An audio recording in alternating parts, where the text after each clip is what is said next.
স্বাগত ডিবিসি সংবাদে। আপনাদের সাথে আছি আমি জান্নাত সাথী। এবার জানাবো খবরের বিস্তারিত। রাষ্ট্রপক্ষের আপিল খারিজ করে বিএনপির ভারপ্রাপ্ত চেয়ারম্যান তারেক রহমানের বিরুদ্ধে করা 4টি চাঁদাবাজির মামলা বাতিলের রায় বহাল রেখেছে আপিল বিভাগ। জ্যেষ্ঠ বিচারপতি আশফাকুল ইসলামের নেতৃত্বাধীন আপিল বিভাগের 4 বিচারপতির বেঞ্চে এসব আবেদনের উপর শুনানি হয়। আদালতে রাষ্ট্রপক্ষে শুনানি করেন অতিরিক্ত অ্যাটর্নি জেনারেল ব্যারিস্টার অনিক আর হক। এর আগে গত 23 অক্টোবর বিচারপতি AK আসাদুজ্জামান ও বিচারপতি সৈয়দ ইনায়েত হোসেনের হাইকোর্ট বেঞ্চ তারেক রহমানের বিরুদ্ধে 4টি মামলা বাতিল করে রায় দেয়। 2007 সালে তত্ত্বাবধায়ক সরকারের আমলে বিএনপির ভারপ্রাপ্ত চেয়ারম্যান তারেক রহমানের বিরুদ্ধে রাজধানীর গুলশান, কাফরুল, শাহবাগ ও ধানমন্ডি থানায় চাঁদাবাজির এই 4 মামলা দায়ের করা হয়েছিল। মামলা তারেক রহমান সাহেবের দেশে আসা না আসার সাথে সম্পৃক্ত না, কারণ জনাব তারেক রহমান সাহেব আমাদেরকে সিনিয়র অ্যাডভোকেট সহ আমাদেরকে সুস্পষ্টভাবে নির্দেশনা দিয়েছেন ওনার প্রত্যেকটা মামলায় যেন আইনগত প্রক্রিয়া মোকাবেলা করা হয়। অতএব মামলা আসা না আসার ক্ষেত্রে কোনো ধরনের কোনো প্রতিক্রিয়া বা কোনো প্রভাব বিস্তার করছে না। কক্সবাজারে আশ্রয় নেয়া রোহিঙ্গাদের কারণে জেলার আইন শৃঙ্খলা পরিস্থিতি দিন দিন অবনতি হচ্ছে। ক্যাম্পগুলোতে বাড়ছে খুন, অপহরণ, ডাকাতি সহ বিভিন্ন অপরাধমূলক ঘটনা। এমন পরিস্থিতিতে রোহিঙ্গাদের মিয়ানমারে ফেরত পাঠানো সহ 7 দফা দাবিতে আন্দোলনে নেমেছে স্থানীয়রা। দ্রুত দাবি বাস্তবায়ন না করলে কঠোর আন্দোলনের হুঁশিয়ারি তাদের। কক্সবাজারের উখিয়া ও টেকনাফের 33টি ক্যাম্পে বসবাস করছেন 12 লাখের বেশি রোহিঙ্গা। এর মধ্যে 2017 সালের 25 আগস্টের পর এসেছে অন্তত 8 লাখ। গত কয়েক মাসে নতুন অনুপ্রবেশ করেছে 80,000-এর বেশি রোহিঙ্গা। গেল 7 বছরে একজন রোহিঙ্গাকেও মিয়ানমারে ফেরত পাঠানো সম্ভব হয়নি। রোহিঙ্গারা এখন স্থানীয়দের কাছে বোঝায় পরিণত হয়েছে। আইন শৃঙ্খলা পরিস্থিতির অবনতির পাশাপাশি নানা সংকটে পড়তে হচ্ছে স্থানীয়দের। এবার রোহিঙ্গা প্রত্যাবাসনের দাবিতে আন্দোলনে নেমেছেন স্থানীয়রা। সীমান্তে নিরাপত্তা জোরদার ও অনুপ্রবেশ বন্ধের দাবিও তাদের। ক্যাম্পের ভিতরে ন্যূনতম যারা এখানে চাকরি করে স্থানীয়রা তাদেরকেও হুমকি ধমক দিয়ে রাখে। বাংলাদেশ থেকে 30টা ক্যাম্পের মধ্যে যারা এই রোহিঙ্গা আছে তাদেরকে অতি দ্রুত যাতে মিয়ানমারে ফেরত পাঠানো হয়। মজুরি শ্রম বাজারটা নষ্ট করে দিচ্ছে তারা। ডেলি কাজ করে আমাদের থেকে টাকাটাও তারা নিয়ে যাচ্ছে। আমাদের এই যে গ্রামে গঞ্জে শ্রমিকরা ছিল তারাও তাদের জন্য কাজ পাচ্ছে না। দাবি না মানলে কঠোর আন্দোলনের হুঁশিয়ারি অধিকার বাস্তবায়ন কমিটির। ইমার্জেন্সি কারণ ছাড়া রোহিঙ্গাদের ক্যাম্প এক্সিট এবং এন্ট্রান্স পাস নাই, অথচ রোহিঙ্গারা আজকে বিনা বাধাই গোটা দেশে অবাধ বিচরণ করার কারণে মাদক সন্ত্রাস, অপরাধ, গুম খুন বেড়ে চলেছে। এই রোহিঙ্গা বিভিন্ন দলের সন্ত্রাসী গোষ্ঠীরা এখন আমাদের অপহরণ বাণিজ্য থেকে শুরু করে স্থানীয়দেরকে তুলে নিয়ে যাচ্ছে এবং বিভিন্ন মুক্তিপণের মাধ্যমে তাদেরকে ছেড়ে দিচ্ছে। একটা রোহিঙ্গাও যেন বাংলাদেশে প্রবেশ করতে না পারে সেই পদক্ষেপ সরকারকে নিতে হবে। আমরা উখিয়ার জনগণ সরকারকে সর্বাত্মক সহযোগিতা করব।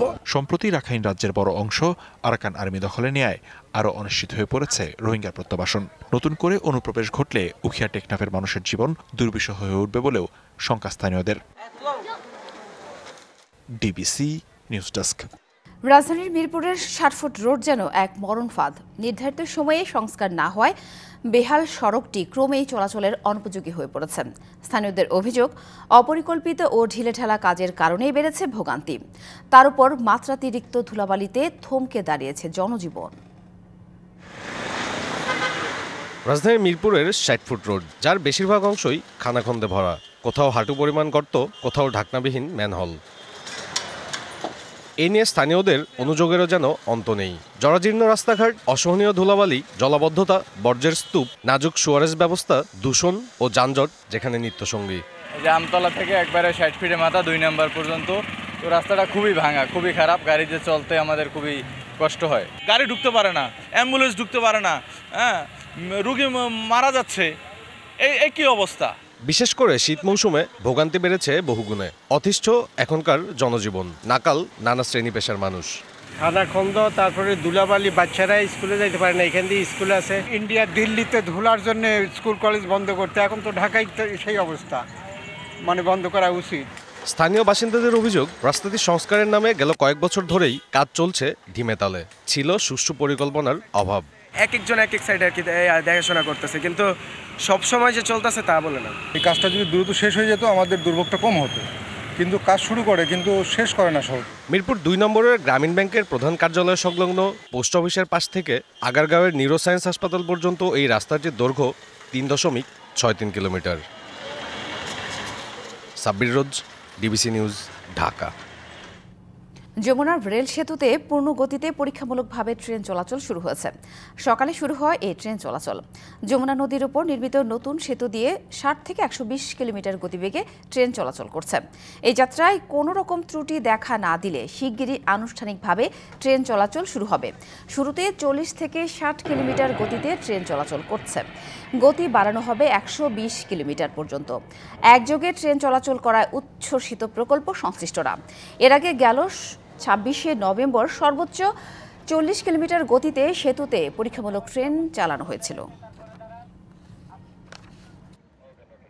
টেস্ট রান চলতেছে, 10 মিনিট পর পর একটা করে ট্রেন আসবে, 40 থেকে শুরু করে 120 পর্যন্ত স্পিড উঠবে। 7 বছর ধরে প্রজেক্টটা করতেছি, তো আমাদের আজকেই মনে হয় সবচেয়ে একটা আনন্দঘনপূর্ণ দিন। এতে আমরা খুব খুশি এবং আমরা আশা করি যে এই মাসের শেষের দিকে হয়তো এটা পুরোপুরি চালু হবে আর কি। এ নিয়ে আরও জানাতে যুক্ত হয়েছেন সহকর্মী সোহেল তালুকদার, সরাসরি চলে যাচ্ছে তার কাছে।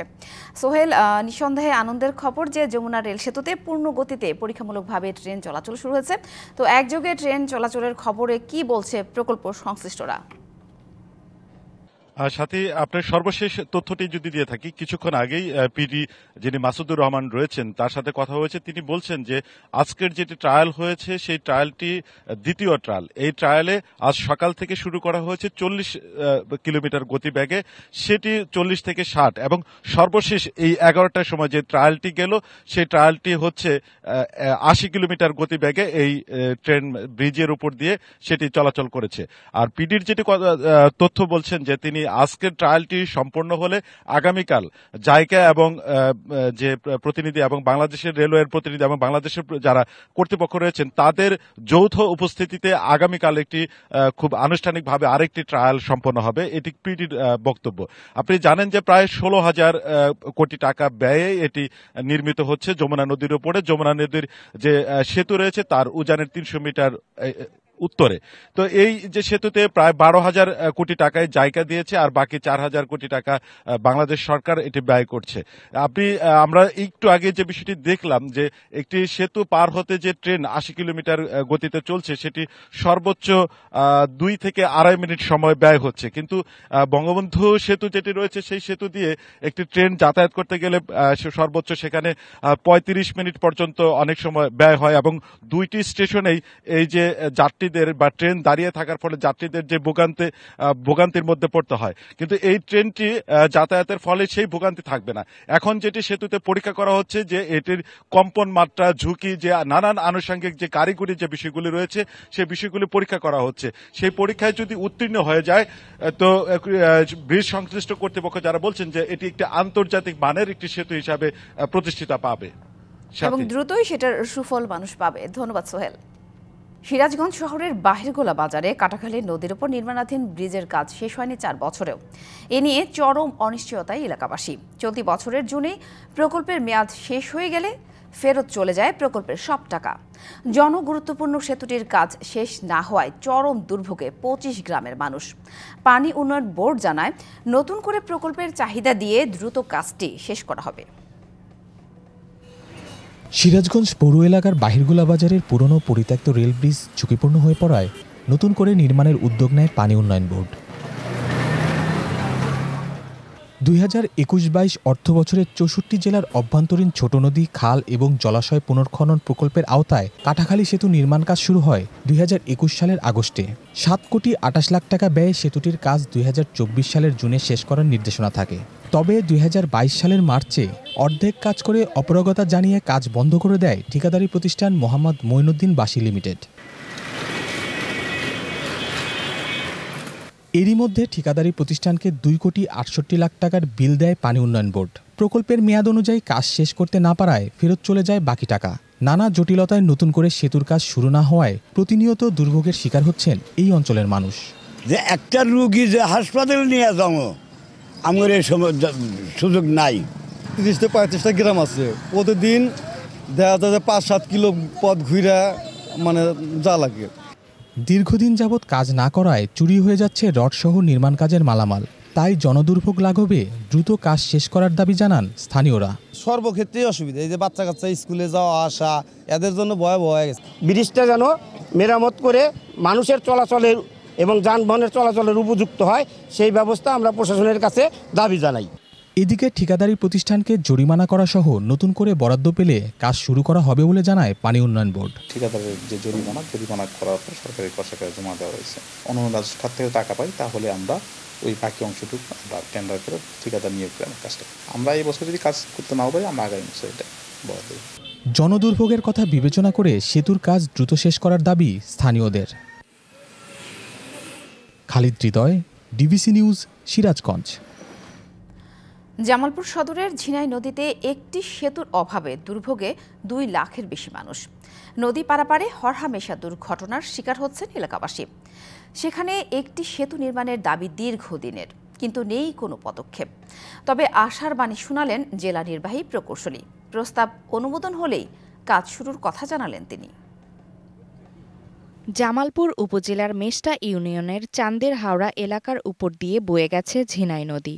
জামালপুর সদর, মেলান্দহ, মাদারগঞ্জ ও সরিষাবাড়ি এই 4 উপজেলায় মানুষের চলাচলের একমাত্র বাহন নৌকা। জীবনের ঝুঁকি নিয়ে এখানকার মানুষকে এক জায়গা থেকে আরেক জায়গায় যেতে হয়। শিক্ষা, চিকিৎসা, ব্যবসা বাণিজ্যের কাজে নদী পার হয়ে যেতে হয় শহরে। বেহাল যোগাযোগ ব্যবস্থার কারণে এলাকায় উৎপাদিত ফসলের ন্যায্য মূল্য পাচ্ছেন না কৃষকরা। স্থানীয়রা একটি সেতু নির্মাণের জন্য বারবার দাবি জানালেও কারো কানে পৌঁছায়নি। আমরা অনেক কষ্ট করে আমরা খুব বেশি হাটে বাজারে নিয়ে যাই। আমরা আবাদ করলে পরে ফসল আনতে আমাদের অনেক কষ্ট হয়। স্টুডেন্টরা যখন নৌকাতে উঠে নৌকা পুরো ডুবুডুবু হয়ে যায়, মানে নৌকা ডুবির আশঙ্কা থাকে। কোনো জনপ্রতিনিধি আমাদের দিকে তাকায়নি। জনগণের প্রাণের দাবির কথা ভেবে ব্রিজটাকে যেন দ্রুত বাস্তবায়ন করা হয়। সেতুটি নির্মাণ হলে 4 উপজেলার যোগাযোগ ব্যবস্থার পাশাপাশি এ অঞ্চলের কৃষিখাত ও ব্যবসা বাণিজ্যের প্রসার ঘটবে বলে জানান স্থানীয় এই জনপ্রতিনিধি। কৃষিজাত পণ্য বাজারে নেওয়া, রোগীদের হাসপাতালে নেওয়া, যোগাযোগ, পরিবহন সব দিক দিয়ে এই জায়গায় যদি হয় তাহলে 4 উপজেলার মানুষ সামষ্টিকভাবে ব্যাপকভাবে উপকৃত হবে। সেতুর জন্য একটি প্রস্তাবনা পাঠানো এবং সেটি অনুমোদন হলে কাজ শুরু করা হবে বলে জানান জামালপুর এলজিডির নির্বাহী প্রকৌশলী। উক্ত স্থানে একটা যাতে ব্রিজ হয় সেই জন্য প্রয়োজনীয় তথ্যাদি সংগ্রহ করে সদর দপ্তরে প্রেরণ করেছি। এটি অনুমোদিত হলে এলাকার জনগণের যে প্রাণের দাবি এটি বাস্তবায়িত হবে বলে আমরা আশা করি। জনদুর্ভোগের কথা বিবেচনা করে শীঘ্রই সেতুটি নির্মাণের দাবি স্থানীয়দের। Saima Akter, DBC news desk.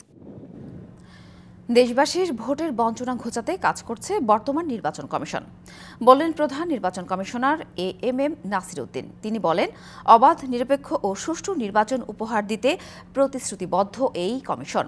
নির্বাচন ভবনে ভোটার তালিকা হালনাগাদ কার্যক্রমে অংশগ্রহণকারীদের প্রশিক্ষণ কর্মসূচিতে একথা বলেন তিনি।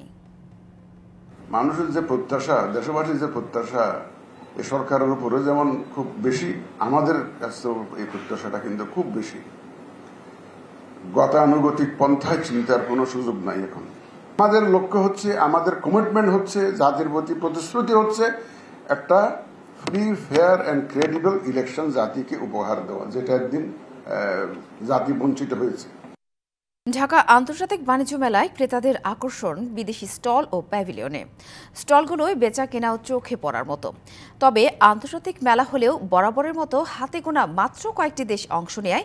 এবারও পণ্যের বৈচিত্র্য নেই, এমনটাই বলছেন ক্রেতারা। আর 1 মাসের জন্য উচ্চ আবাসন ব্যয়ে দিশেহারা বিদেশি বিক্রেতারা। আন্তর্জাতিক বাণিজ্য মেলায় এবারও দেশির পাশাপাশি বিদেশি পাহাড়ি পণ্যের দিকে ঝোঁক ক্রেতার। শীত জেঁকে বসায় চাহিদা বেড়েছে কাশ্মীরি শাল, চাদর ও কোটির। মেলায় মিলছে দামি পাথরের ইরানি গয়না, টার্কিশ কার্পেট ও পাকিস্তানি জুতা। তবে খুব বেশি দেশ অংশ না নেয় এবারও পণ্যের তেমন বৈচিত্র্য নেই, এমনটাই বলছেন ক্রেতারা। এগুলো সাধারণত সচরাচর আমাদের বাংলাদেশে পাওয়া যায় না। আমার কাছে মনে হয় এই জিনিসগুলো অথেন্টিক এবং একেবারেই জেনুইন, যার কারণে এটা আমি ইন্সপায়ার্ড হয়ে পারচেস করেছি। এখানে যদি আরও অনেক অন্যান্য কান্ট্রির ইয়েগুলোও আসতো, আরও প্রোডাক্ট, আরও ভ্যারাইটিস প্রোডাক্ট থাকতো, তাহলে আমার মনে হয় যে কাস্টমারও অনেক বেশি হতো। এদিকে ভিনদেশি বিক্রেতারা বলছেন, মেলার ভেন্যু ঢাকা থেকে দূরে হওয়ায় থাকা, খাওয়া ও যাতায়াত খরচ মিটিয়ে কাঙ্ক্ষিত মুনাফা পাবেন না তারা। আমি কাশ্মীর থেকে এসেছি, কিন্তু 1 মাসে আমার বাসা ভাড়া ও যাতায়াত খরচ অনেক পড়ে যায়। তাই এত দূর থেকে এসে ব্যবসায় কাঙ্ক্ষিত লাভ নিয়ে ফিরে যেতে পারি কিনা সন্দেহ। বাংলাদেশে সরকার বদল হয়েছে, তাই নতুন সরকারের প্রতি আমাদের কিছু প্রত্যাশা আছে। আশা করছি তারা অচিরেই সেগুলো বিবেচনা করবেন। এদিকে মেলা ভালো মতো চলে না, আমরা খুবই লসে প্রোডাক্ট থাকে। কর্তৃপক্ষ কার্যকর কিছু উদ্যোগ নিলে আগামীতে আরও অনেক দেশ মেলায় অংশ নেবে বলে প্রত্যাশা তাদের। Rifat Hasan, DBC news, Dhaka. পঞ্চগড় ও চুয়াডাঙ্গা সহ দেশের 13টি জেলার উপর দিয়ে বয়ে যাচ্ছে মৃদু শৈত্যপ্রবাহ। আগামী বৃহস্পতিবার থেকে মাঝারি শৈত্যপ্রবাহের সম্ভাবনা দেখছে আবহাওয়া অধিদপ্তর। সকাল 9টায় দেশের সর্বনিম্ন তাপমাত্রা 9.7 ডিগ্রি রেকর্ড করা হয়েছে পঞ্চগড়ের তেঁতুলিয়ায়। কনকনে ঠান্ডা বাতাস বয়ে যাচ্ছে জেলার উপর দিয়ে। রাত থেকে ঘন কুয়াশায় ছেয়ে আছে সড়ক মহাসড়ক। ভোর থেকে ঘন কুয়াশার কারণে মহাসড়কগুলোতে হেডলাইট জ্বালিয়ে চলাচল করছে যানবাহন। আগুন জ্বালিয়ে শীত নিবারণ করছেন অনেকেই, তবে ভোগান্তিতে পড়েছেন স্বল্প আয়ের মানুষ। তীব্র শীতের মধ্যেও ঘন কুয়াশা উপেক্ষা করে কর্মক্ষেত্রে যেতে হচ্ছে তাদের। এদিকে চুয়াডাঙ্গায় সকাল 9টায় সর্বনিম্ন তাপমাত্রা রেকর্ড হয়েছে 12 ডিগ্রি সেলসিয়াস। ভোরের কুয়াশার সঙ্গে বইছে হিমেল হাওয়া। শীত জেঁকে বসেছে দক্ষিণাঞ্চলেও। ভোলায় কনকনে হিমেল হাওয়ায় বেড়েছে শীতের তীব্রতা। জেলে ও নৌযান শ্রমিক সহ নদী নির্ভর শ্রমজীবী মানুষ রয়েছে চরম দুর্ভোগে।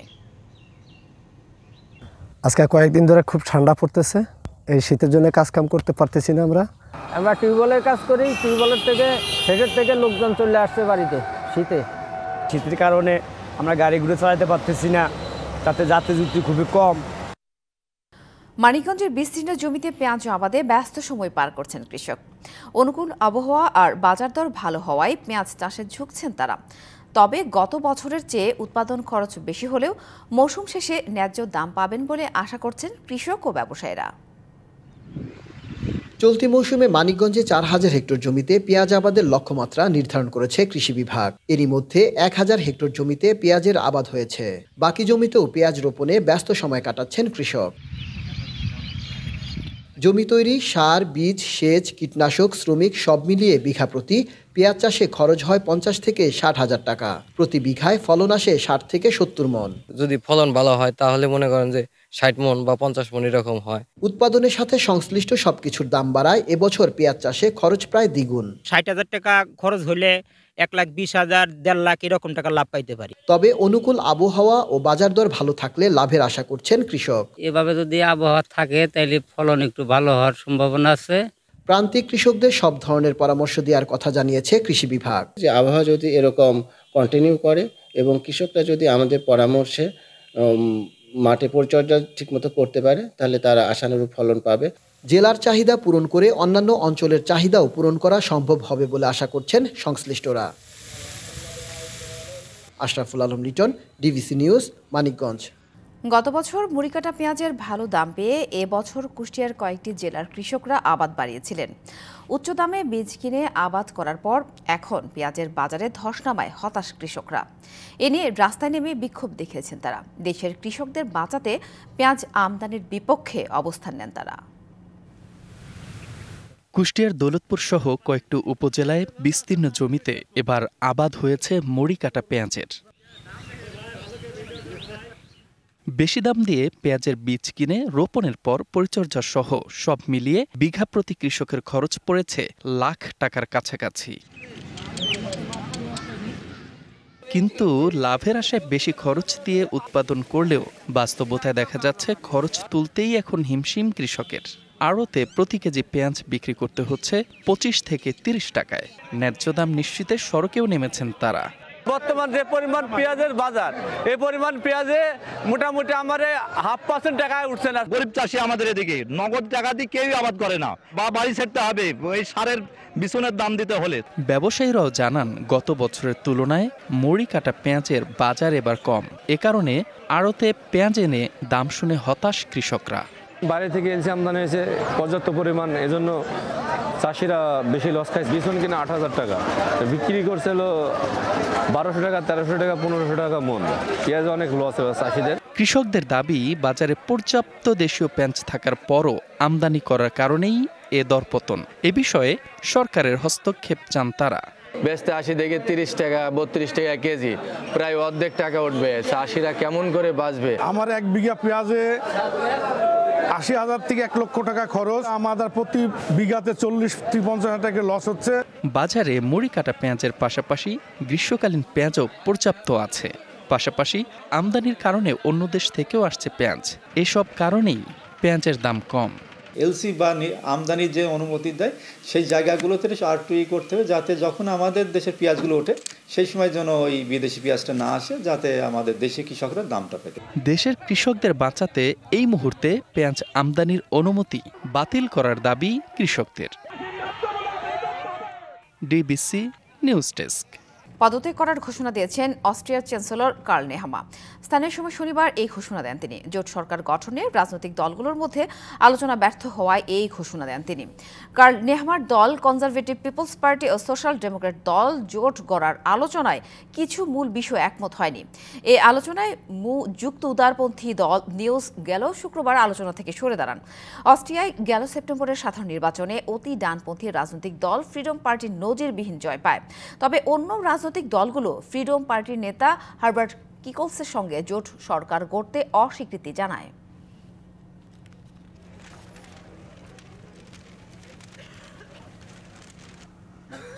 গেল 24 ঘন্টায় ফিলিস্তিনের গাজা জুড়ে 30টি হামলা চালিয়েছে ইসরায়েল। এই হামলায় একই পরিবারের 11 জন সহ মোট 70 জন নিহত হয়েছেন। স্থানীয় সময় শনিবার ভোরে আল গোল পরিবারের বাড়িতে বিমান হামলা চালানো হয়। এতে পরিবারটির 7 শিশু সহ সবাই নিহত হয়। বেসামরিক প্রতিরক্ষা সংস্থার মুখপাত্র মাহমুদ বাসাল বলেন, হামলায় বাড়িটি পুরোপুরি ধ্বংস হয়ে গেছে। ধ্বংসস্তূপের নিচে এখনও অনেকে আটকা রয়েছেন। উদ্ধার কাজ চালাচ্ছেন স্থানীয় বাসিন্দারা। এদিকে হুতি গোষ্ঠী পরিচালিত আল মাসিরাহ টিভি বলছেন, ইয়েমেন উত্তর পশ্চিমাঞ্চলে হামলা চালাচ্ছেন যুক্তরাষ্ট্র ও যুক্তরাজ্যের সেনারা।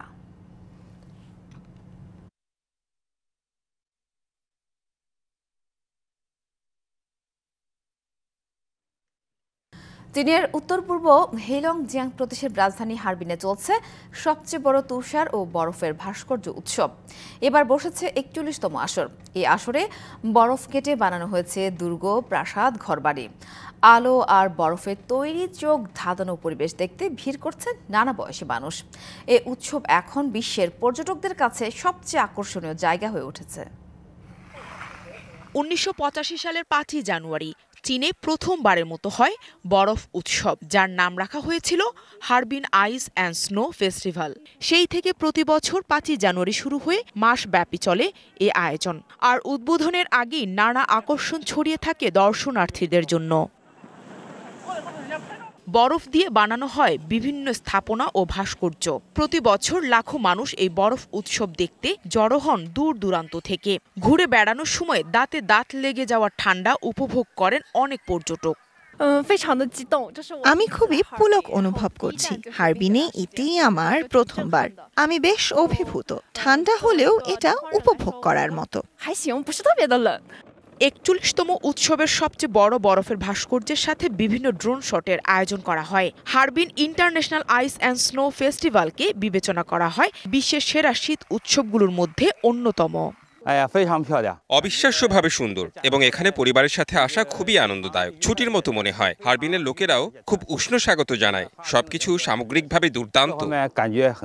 হারবিন আইস অ্যান্ড স্নো ওয়ার্ল্ডের প্রধান সান জেমিন বলেছেন, উৎসবটি ইতিহাসের সর্ববৃহত্তম জায়গা হিসেবে তৈরি করা হয়েছে। এতে রেকর্ড পরিমাণ 3 লক্ষ ঘনমিটার বরফ এবং তুষার রয়েছে, যা এখন পর্যন্ত ব্যবহৃত সবচেয়ে বড় পরিসরের আয়োজন। এ উৎসবে দর্শনার্থীরা বিশাল বরফের দুর্গ এবং ভাস্কর্যগুলোর সাথে ছবি তুলতে সারিবদ্ধভাবে দাঁড়িয়ে সময়কে আরো সুন্দরভাবে উপভোগ করছে। আবার অনেকে ভাস্কর্যগুলোর চারপাশে তুষার নিয়ে খেলছে। Nahida Rinthi, DBC news desk. এই মুহূর্তে স্বরাষ্ট্র মন্ত্রণালয়ের সামনে মানববন্ধন করছেন 40তম ক্যাডেট সাব ইন্সপেক্টররা। এ বিষয়ে বিস্তারিত জানাতে আমাদের সাথে যুক্ত হয়েছেন সহকর্মী শাহ ইমন। ইমন, বিক্ষোভকারীদের দাবি নিয়ে বিস্তারিত জানাবেন। সাথী, আপনি জানেন যে আজকে পূর্ব নির্ধারিত কর্মসূচির অংশ হিসাবে সম্প্রতি যে 321 জন সাব ইন্সপেক্টরের নিয়োগ বাতিল করা হয়েছে এবং তাদের প্রশিক্ষণ সমাপ্ত হওয়ার পরেও তাদের নিয়োগ বাতিল করা হয়েছিল। তারই প্রতিবাদে সেই ৩২১ জন সাব ইন্সপেক্টর যারা প্রশিক্ষণ শেষ করেছে শৃঙ্খলা ভঙ্গের অভিযোগে তাদের এই নিয়োগ প্রক্রিয়া বাতিল করা হয়েছিল। তো এরই অংশ হিসাবে তারা আজকে এখানে মানববন্ধন করছে। তাদের কর্মসূচি ছিল মূলত সচিবালয়ের ভিতরে স্বরাষ্ট্র মন্ত্রণালয়ের সামনে, কিন্তু পুলিশ তাদের সেখানে বাধা দিয়ে তাদেরকে সরিয়ে দিলে তারা এখন সচিবালয়ের বাইরের অংশে ৪ নম্বর গেটের দিকে বাইরের অংশে জিপিওর পাশে তারা এখানে মানববন্ধন এবং অবস্থান করছে। তারা মূলত বলছে যে তাদের যে এই দাবি বাতিল করা হয়েছে সেটা আবার পুনর্বহাল করার জন্য সরকারের কাছে দাবি জানাচ্ছে। তো আমি আপনাকে একটু যদি কথা বলিয়ে দেই যে তাদের কাছ থেকেই শুনি যে আমরা তাদের দাবিটা কি। বলুন তো কি কারণে? প্রথমত হচ্ছে বৈষম্যহীন বাংলাদেশে প্রথম বৈষম্যের শিকার আমরা 40তম ক্যাডেট এসআইবিএসে 321 জন প্রশিক্ষণার্থী ক্যাডেট। সেখানে সারদা পুলিশ একাডেমির 112 বছরের ইতিহাসে প্রথমবারের মতো প্রশিক্ষণের একদম শেষ পর্যায়ে সমাপনী কুচকাওয়াজের মাত্র 13 দিন আগে, যেখানে আমাদের প্রশিক্ষণের সকল কার্যক্রম সম্পূর্ণ হয়েছিল, তারপর 13 দিন আগে আমাদেরকে অন্যায়ভাবে মিথ্যা এলিগেশন এনে আমাদেরকে ডিসচার্জ অব্যাহতি দেওয়া হয়েছে। আমাদের বিরুদ্ধে যে এলিগেশনটা আনা হয়েছে সেটা তো সত্যিই না। আর যদি সত্যি সেটা যদি সত্য আমি ধরেও নিলাম, সেখানে সেটার পানিশমেন্ট স্বরূপ আমাদেরকে সর্বোচ্চ পানিশমেন্ট হওয়ার কথা ছিল 1 দিনের এক্সট্রা ডিল, কিন্তু সেটা না করে আমাদেরকে অব্যাহতি দেওয়া হয়েছে। ইভেন আমাদের মতো আরো 74 জন সাথী যেমনটি শুনছিলেন তারা বলছে যে তাদেরকে অন্যায়ভাবে শৃঙ্খলা ভঙ্গের অজুহাত দেখিয়ে তাদেরকে বাতিল করা হয়েছে। এই দাবিতে মূলত তারা এখানে আজকে অবস্থান করছে এবং তারা সারাদিন এখানে অবস্থান করবে এবং সরকারের দৃষ্টি আকর্ষণের চেষ্টা করছে যে তাদের এই দাবি বা তাদের এই নিয়োগ প্রক্রিয়া যেন আবার পুনর্বহাল করা হয়। কারণ তারা দীর্ঘ 2 বছরের প্রশিক্ষণ শেষ করে মূলত কর্মে যোগদান করার কথা ছিল, এই সময় তাদের এটা বাতিল করাটা অন্যায় বলে তারা দাবি করছে। সাথী, ধন্যবাদ ইমন। ডিবিসি সংবাদে এ ছিল এখনকার মতো। ডিবিসি নিউজের সংবাদগুলো পড়তে ভিজিট করুন dbcnews.tv আর ভিজিট করুন ডিবিসি নিউজের ফেসবুক পেজ এবং ইউটিউব চ্যানেল। ডিবিসির সঙ্গেই থাকুন।